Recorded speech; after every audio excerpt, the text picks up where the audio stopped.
সমমনা দল ও জোটকে আসন ছাড় মানতে নারাজ বিএনপির মাঠ পর্যায়ে নেতাকর্মীরা।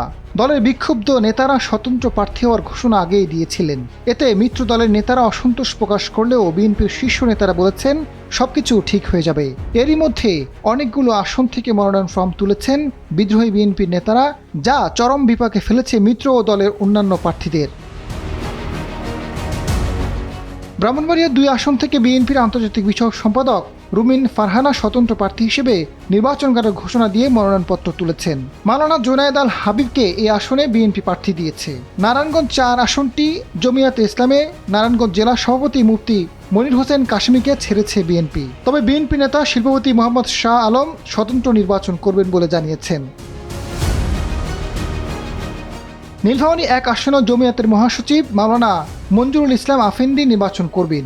এখানে বিএনপির চেয়ারপারসন বেগম খালেদা জিয়ার ভাগ্নে প্রকৌশলী শাহরিন ইসলাম তুহিন চৌধুরী নির্বাচন করবেন। পটুয়াখালী 3 আসনে নুরুল হক নূরের জন্য আসন ছাড় দেওয়া হয়েছে। তবে স্বতন্ত্র প্রার্থী হিসেবে নির্বাচন করার ঘোষণা দিয়েছেন বিএনপির নির্বাহী কমিটির সদস্য হাসান মামুন। নারায়ণগঞ্জ 2 আসনে বিএনপি মনোনয়ন দিয়েছে দলের জাতীয় নির্বাহী কমিটির ঢাকা বিভাগীয় সহ সাংগঠনিক সম্পাদক নুরুল ইসলাম আজাদকে। স্বতন্ত্র প্রার্থী হিসেবে মনোনয়নপত্র তুলেছেন বিএনপির সাবেক সংসদ সদস্য আতাউর রহমান খান আঙ্গুর। গাজীপুর 1 আসনে বিএনপির প্রার্থী সাবেক পৌর মেয়র মুজিবুর রহমান। স্বতন্ত্র প্রার্থী হিসেবে মনোনয়ন ফর্ম সংগ্রহ করেছেন গাজীপুর জেলা বিএনপির সদস্য সচিব চৌধুরী ইশতাক আহমেদ সিদ্দিকী। মানিকগঞ্জের 3টি আসনের মধ্যে 2টিতেই দলীয় প্রার্থীর পাশাপাশি মনোনয়ন ফর্ম তুলেছে বিএনপির মনোনয়ন বঞ্চিত নেতারা।